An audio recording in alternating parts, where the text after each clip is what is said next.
నమస్కారం, నేను మీ షణ్ముఖ్. ఈరోజు మన ముందర social and political analyst Madhusudan Reddy గారు ఉన్నారు. నమస్కారం సార్. నమస్తే షణ్ముఖ్. నాటి ఆంధ్ర రాష్ట్రం నుంచి నేడు ఆంధ్రప్రదేశ్ విభజిత రాష్ట్రం వరకు, అంటే ఈరోజు ఉన్న రాష్ట్రం వరకు ప్రజల కొరకు, ప్రజల చేత, ప్రజల కోసం పనిచేసిన ముఖ్యమంత్రులు ఎంతమంది, ప్రజాస్వామ్యాన్ని అడ్డం పెట్టుకొని దోపిడీ చేసిన ముఖ్యమంత్రులు ఎంతమంది, దీని గురించి వివరించండి. షణ్ముఖ్, బ్రిటిష్ ఇండియాలో నుంచి స్వతంత్రం పొందిన తర్వాత భారతదేశం అస్తవ్యస్తంగా ఉన్నది. అస్తవ్యస్తంగా ఉన్నప్పుడు భారతదేశాన్ని నిర్మించుకోవాలనుకున్నప్పుడు సరే మనం మద్రాస్ ప్రెసిడెన్సీలో ఉన్నాం. బ్రిటిష్ ఇండియాలో భాగంగా మద్రాస్ ప్రెసిడెన్సీలో ఉన్నాం. మద్రాస్ ప్రెసిడెన్సీ అనేది చాలా పెద్దది. మీకు చాలామందికి తెలియదు ఏంటంటే చాలా పెద్దది మద్రాస్ ప్రెసిడెన్సీ. అయితే అప్పుడు మద్రాస్ ప్రెసిడెన్సీలో మొత్తం ఉన్నటువంటి రాష్ట్రాలుగా విభజించాలనుకున్నప్పుడు స్టేట్ రియాగ్నైజేషన్ కమిటీ ఒకటి వేశారు. ఫస్ట్ ఎస్ఆర్సి అంటారు దాన్ని. అది వేసి రాష్ట్రాలని విభజన చేయటం జరిగింది. అయితే 14 జిల్లాలు ఉండేది. తెలుగు మాట్లాడేటటువంటి తెలుగు స్పీకింగ్ పీపుల్ అంటారనమాట. 14 జిల్లాలు ఉండేది. అంటే ఈరోజు ఉన్నటువంటి యువతకి, ఈరోజున్న స్టూడెంట్లకు అర్థం కావాలంటే అప్పుడు ఆంధ్ర రాష్ట్రానికి మద్రాస్ ప్రెసిడెన్సీలో ఇడిపోయినటువంటి ఆంధ్ర రాష్ట్రానికి 11 జిల్లాలతో ఉన్నటువంటి ఆంధ్ర రాష్ట్రానికి మొట్టమొదటి ముఖ్యమంత్రి గారు టంగుటూరి ప్రకాశం పంతులు గారు, ఇండిపెండెంట్ ఎమ్మెల్యే. అప్పుడు కమ్యూనిస్టులు, కాంగ్రెస్ వాళ్ళు గెలిచి ఉంటే కమ్యూనిస్టులు అందరూ ఏం చేశారంటే నిజాయితీపరుడు ఎవరు, టంగుటూరి ప్రకాశం పంతులు గారు ప్రజల కోసం తన యావదాస్తిని, చదువుకునేటప్పుడు తిండికి లేకపోయినా ఇల్లు తిన్న, అద్దంకి నుంచి ఒంగోలు పోయి నడుచుకుంటూ పోయి చదువుకున్న, లండన్ పోయి బారిస్టర్ చేసి పేద ప్రజల కోసం తన యావదాస్తిని సంపాదించిన ఆస్తిని కూడా అటు ప్రజల సంక్షేమానికి, ప్రజల అభివృద్ధికి, దేశ అభివృద్ధికి వినియోగించినటువంటి వాడు టంగుటూరి ప్రకాశం పంతులు గారు. మనం కృష్ణానది దగ్గర ఉంటుంది కదా ప్రకాశం బ్యారేజీ, ఆయనే శంకుస్థాపన చేశాడు. మహానుభావుడు, ఆంధ్రకేసరి టంగుటూరి ప్రకాశం పంతులు ఎవరు, ఆంధ్ర రాష్ట్రానికి మొట్టమొదటి ముఖ్యమంత్రి. ఇప్పుడు నువ్వు అడిగావు, సరే సార్ ఈ ఫస్ట్ ఎస్ఆర్సి వచ్చిన తర్వాత అది అక్టోబర్ 1, 1953లో ఆయన, అర్థమైందా, మనకి 1953లో ఆంధ్ర రాష్ట్రం. తర్వాత ఏంటంటే ఆడ దుకాణం ఎత్తేసారు ఆంధ్ర వాళ్ళు పరిపాలించుకొని చేతగాక. ఈ ఫస్ట్ ఎస్ఆర్సిలో భాగంగా తెలుగు మాట్లాడేటటువంటి భాషా ప్రయుక్త రాష్ట్రాలు అంటున్నాను, ఒకే భాష మాట్లాడే వాళ్ళకి ఒక రాష్ట్రం ఉండాలని చెప్పి ఆంధ్ర వాళ్ళు వచ్చి తెలంగాణలో మెర్జ్ అయినరు. ఆ తెలంగాణలో మెర్జ్ అయిన ఫలితంగా అప్పుడు తెలంగాణ రాష్ట్ర పరిధిలో ఔరంగాబాద్ డివిజన్ అని ఒకటి ఉండేది నాన్న, ఇంకొకటి గుల్బర్గా డివిజన్ ఉండేది. ఈ గుల్బర్గా డివిజన్ ఏమో మనకి కర్ణాటకలోకి వెళ్ళిపోయింది, ఔరంగాబాద్ డివిజన్ ఏమో బొంబాయి రాష్ట్రంలోకి వెళ్ళిపోయింది. గుల్బర్గా డివిజన్ ఏమో దేంట్లోకి పోయింది, మైసూర్ రాష్ట్రంలోకి వెళ్ళింది నాన్న. అప్పుడు మైసూర్ రాష్ట్రం అనేవాళ్ళు.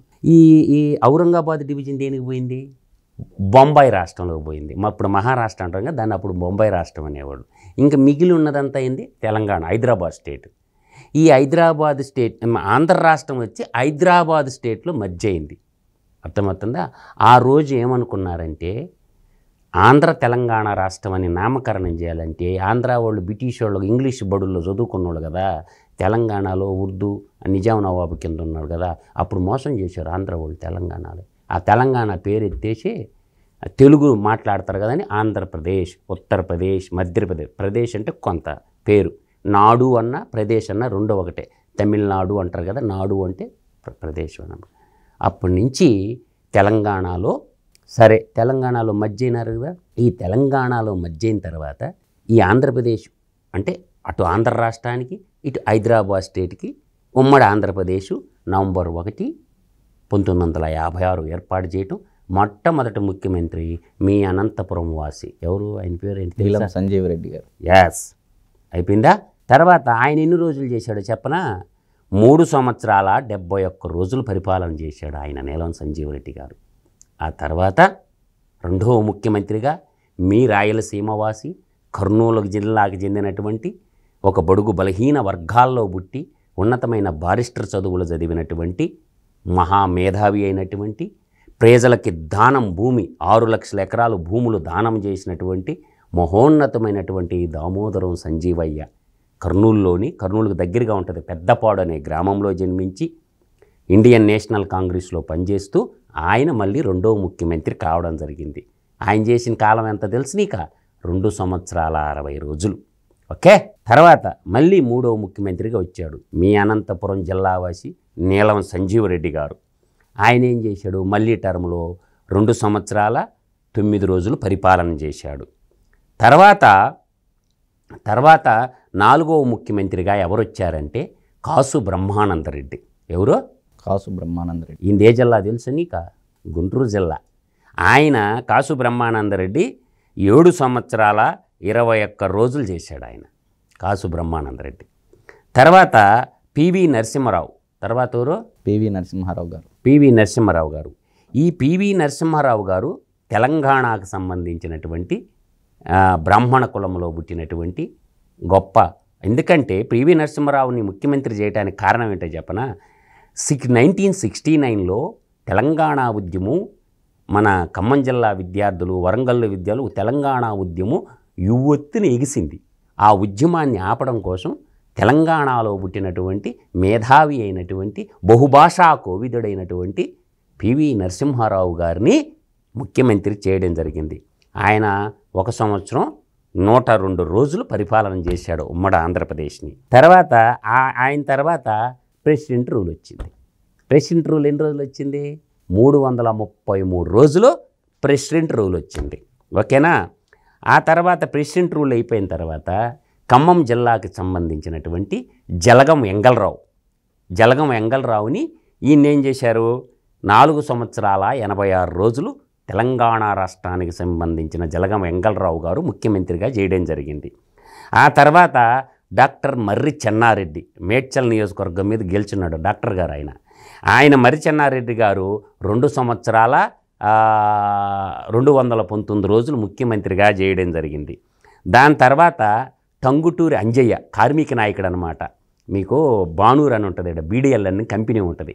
బానూరులో ఆయన ఎమ్మెల్సీగా ఉన్నాడు, కార్మిక సంఘం నాయకుడు. టంగుటూరి అంజయ్య గారు 1 సంవత్సరం 136 రోజులు ఆయన ముఖ్యమంత్రిగా చేయడం జరిగింది. తర్వాత భవనం వెంకటరమణారెడ్డి, అర్థమవుతుందా? ఈ భవనం వెంకటరమణారెడ్డి అనే ఆయన ఎక్కడ మనం తెలుసుకోవాలి ఇప్పుడు. ఎక్కడ చెప్పండి? ఆయన కూడా ఎమ్మెల్సీ. భవనం వెంకటరామరెడ్డి కూడా ఆయన కూడా ఎవరు? ఎమ్మెల్సీ. ఆయన ఎమ్మెల్సీ చేసి 208 రోజులు ఆంధ్రప్రదేశ్ రాష్ట్ర ముఖ్యమంత్రిగా సేవలు అందించాడు. ఈ భవనం వెంకటరామరెడ్డి తర్వాత వచ్చినటువంటి వ్యక్తి కోట్ల విజయభాస్కర్ రెడ్డి గారు. ఆయన మళ్ళీ మీ రాయలసీమ కర్నూలు వాసి అయినటువంటి కోట్ల విజయభాస్కర్ రెడ్డి 3 అంటే ఏందా 111 రోజులు ముఖ్యమంత్రిగా చేశాడు. దాని తర్వాత మన స్వర్గీయ నందమూరి తారక రామారావు గారు తిరుపతి నియోజకవర్గంలో గెలిచి 1 సంవత్సరము 220 రోజులు ముఖ్యమంత్రిగా చేశాడు. ఆ తర్వాత ఎందుకు చేయలేదు గురువుగారు అని మేము అడగొచ్చా లేదా? ఏం జరిగిందో తెలుసా? ఎన్నో పోటు పొడిచాడు.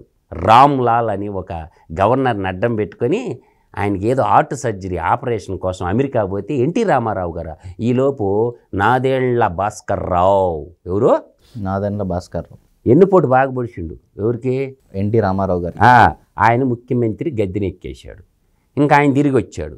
ఆ తిరిగి వచ్చిన తర్వాత మళ్ళీ ఏం చేసినాడంటే గవర్నమెంట్ మళ్ళీ ఎలక్షన్లోకి పోయి ప్రజల మద్దతు కోరి మళ్ళీ చైతన్య రథం మీద తిరిగి మళ్ళీ ఎన్టీ రామారావు గారు మళ్ళీ ముఖ్యమంత్రిగా ప్రజలు ఎన్నుకోవటం జరిగింది. ఏంది? 5 సంవత్సరాల 78 రోజులు ముఖ్యమంత్రిగా ఎన్టీ రామారావు గారు చేశారు. ఆ తర్వాత మనకి ఏం జరిగిందంటే రంగా మర్డర్ జరిగింది. ఎన్టీ రామారావు ముఖ్యమంత్రి కాలంలో రంగా మర్డర్ జరిగింది. అప్పుడు రంగాన్ని చంపించింది కాంగ్రెస్ వాళ్ళే. రంగాన్ని చంపించి కాంగ్రెస్ పావులు గదిపి రంగాన్ని చంపేసి దాంట్లో ఆ గవర్నమెంట్లో అసలు బాంబుల సంస్కృతి లేదు. ఏది మన విజయవాడలో బాంబుల సంస్కృతి లేదు అప్పుడు దాకా. ఈ కత్తులు బోతులు ఉండే కదా, బాంబుల సంస్కృతి. బాంబులు వేసి రంగా గారిని చంపేయటం, ఆ విస్తృతంగా ఒక ఉద్యమం జరగటం. తత్ఫలితంగా ఏం చేసింది? 89లో కాంగ్రెస్ వచ్చింది. ఈ కాంగ్రెస్ వచ్చినప్పుడు మొట్టమొదటి ముఖ్యమంత్రి ఎవరయ్యారు తెలుసు నీక? మర్రి చెన్నారెడ్డి గారు ముఖ్యమంత్రి అయ్యారు. మళ్ళీ ముఖ్యమంత్రి 2వ దఫా అయ్యిండు. సరే, ఆయన 1 సంవత్సరం 14 రోజులు ముఖ్యమంత్రి పదవి చేసిన తర్వాత మళ్ళీ ఏం చేశాడు? మళ్ళీ ముఖ్యమంత్రిని తీసేసి సింహపూరి సీమ వాసుదేవుడు వెంకటగిరిలో గెలిచాడు. పంతులు గారు అంటే ఎవరు? టీచరు. నేత్రుమల్లి జనార్దన్ రెడ్డి గారు ముఖ్యమంత్రిగా ఎక్కాడు. ఈయన 1 సంవత్సరం 297 రోజులు ముఖ్యమంత్రిగా చేసి ఈ కుంభకోణం చేసిండు. ఏం కుంభకోణం?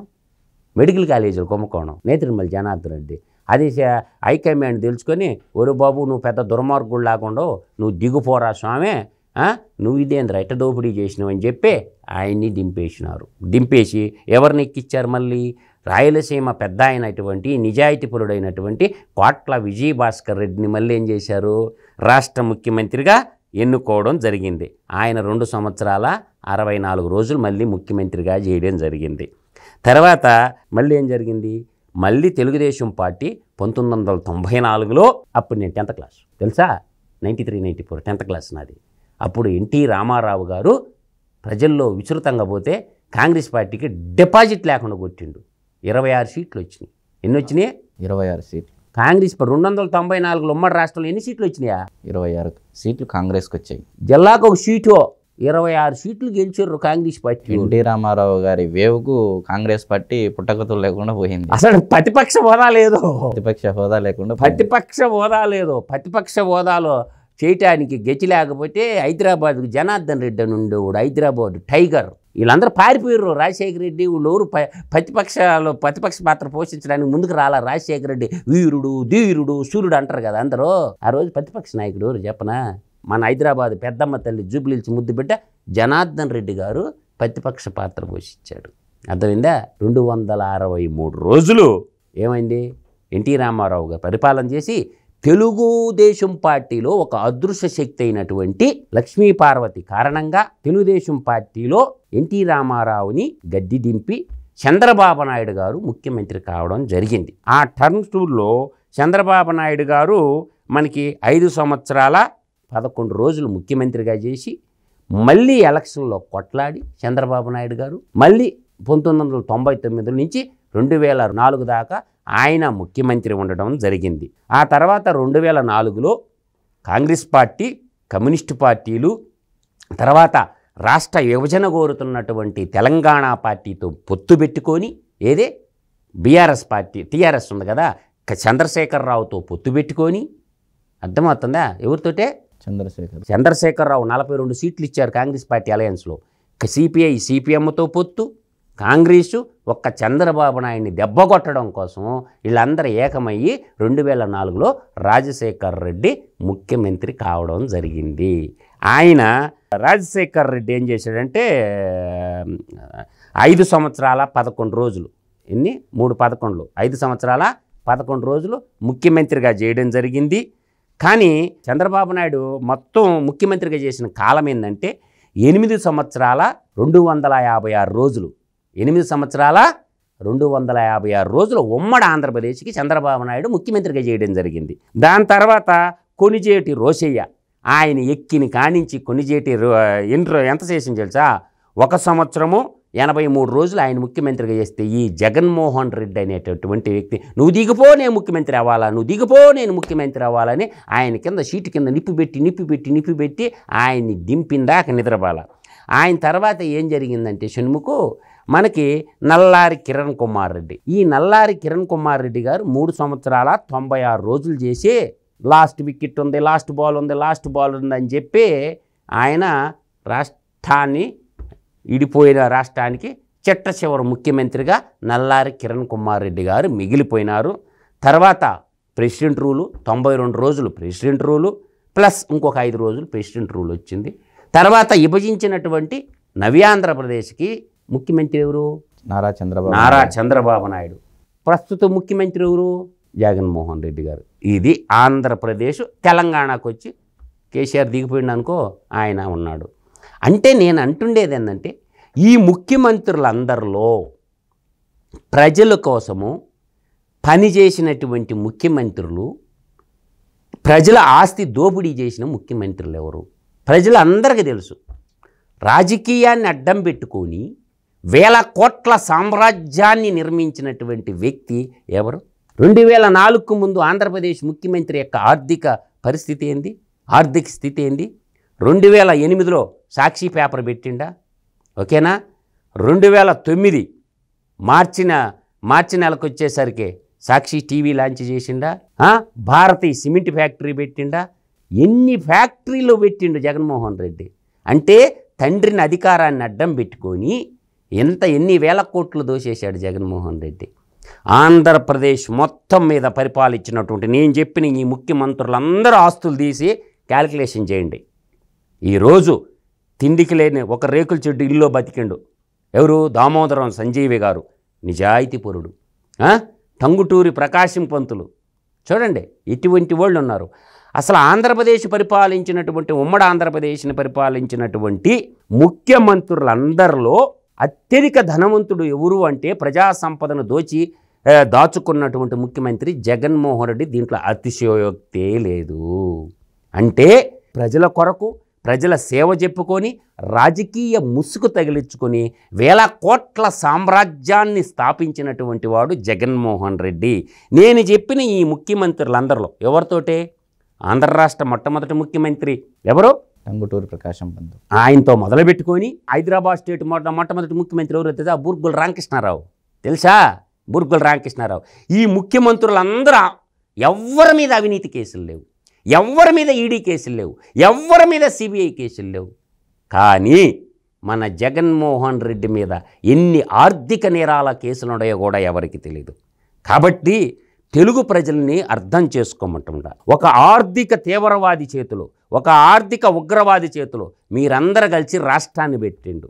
కాబట్టి ప్రజల సంపదను దోపిడీ చేసేదందుకు, ప్రజల యొక్క ఆస్తులు దోపిడీ చేసేదందుకు ముఖ్యమంత్రి పదవులు తప్ప ప్రజలకి సేవ చేయటానికి మాత్రం ముఖ్యమంత్రి. ఈరోజు ఆంధ్ర రాష్ట్రంలో ఉన్నటువంటి యువత, ఆంధ్ర రాష్ట్రంలో ఉన్నటువంటి మేధావి వర్గము మేల్కొనకపోతే జాతికి ద్రోహం చేసినట్టు అవుతారు. ఇలా రాజధాని లేని రాష్ట్రముగా మిగిలిపోయింది ఆంధ్రప్రదేశ్. ఇకనైనా కనువిప్పు కలిగించుకొని మేల్కోండి అని చెప్తుండ. 3 రాజధానులు అని చెప్పి 3 రాజధానులు చెప్పి ఒక్కటి కూడా కట్టనటువంటి వాడు మన ప్రస్తుత ముఖ్యమంత్రి జగన్మోహన్ రెడ్డి. కాబట్టి మీకు చేతులెత్తి దండం పెడుతున్నాను.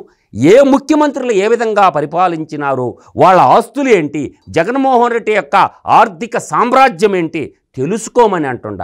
ప్రజల కోసం బతికిన ముఖ్యమంత్రులు ఎవరు, ప్రజల సొమ్ము దోపిడీ చేసిన ముఖ్యమంత్రులు ఎవరనేది నా ఆలోచన. గత ప్రభుత్వం అంటే 2019 నుంచి 2024 వరకు ఈ టైంలో వచ్చిన ముఖ్యమంత్రి జగన్మోహన్ రెడ్డి గారు మరలా ఎలక్షన్ టయానికి అంటే 2024 ఎలక్షన్ టైంలో వైనాట్ 175 అని అంటున్నారు. ఏ ధైర్యంతో అంటున్నారు?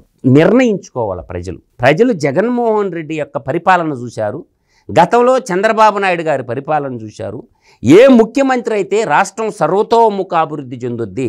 ఇప్పుడు జగన్మోహన్ రెడ్డి కంపెనీలేమో 100 కోట్ల ప్రాఫిట్లోకి పోతుంది, ఆంధ్రప్రదేశ్ డెఫిసిట్లోకి వెళ్ళిపోతుంది. ఈ రెండు బ్యాలెన్స్ చేసుకోండి. జగన్మోహన్ రెడ్డి ఆస్తులేమో పెరుగుతూ ఉన్నాయి, ఆస్తులు కంపెనీలన్నీ లాభాలు లేకపోతున్నాయి, కానీ ఆంధ్ర రాష్ట్రమేమో అధోగతి పాలైపోతుంది. కాబట్టి ప్రజల విఘ్నతకే వదిలేస్తుండ, ప్రజలే నిర్ణయించుకోమని చెప్తున్నాను. ఇవన్నీ నేను చెప్పాను కదా, ఇంతమంది ముఖ్యమంత్రులు, ఈ ఇంతమంది ముఖ్యమంత్రులకి వాళ్ళందరూ ఆస్తులు ఎంతయో 100 రెట్లు ఉంటాయి ఎగస్ట్రా జగన్మోహన్ రెడ్డి ఆస్తులు, స్థిరచర ఆస్తులు. కాబట్టి ప్రజలు తెలుసుకోమని అంటుండ, ప్రజలు మేల్కొనమంటుండ. ప్రజలు మేల్కొని యువత, విఘ్నులు, మేధావులు, పండితులు అందరూ కూడా పామరులు తెలుసుకొని సరైన వ్యక్తిని రాష్ట్ర ముఖ్యమంత్రిగా ఎన్నుకోమని చెప్పి నేను పిలుపునిస్తుంటా షణ్ముఖం. మరి అయితే ఈరోజు నాటి ఆంధ్ర రాష్ట్రం నుంచి నేడు విభజిత ఆంధ్రప్రదేశ్ వరకు పరిపాలించిన ముఖ్యమంత్రులందరి గురించి మనం తెలుసుకునే భాగంలో నేటి ముఖ్యమంత్రి జగన్మోహన్ రెడ్డి గారు ఏ విధంగా ప్రభుత్వ ఖజానాను, అదేవిధంగా ప్రజల సొమ్మును ఏ విధంగా దోపిడీ చేస్తున్నారని మరొకసారి అందరూ ఆలోచించాలని కోరుకుంటూ నమస్కారం. మరొక అంశంతో మళ్ళీ కలుద్దాం.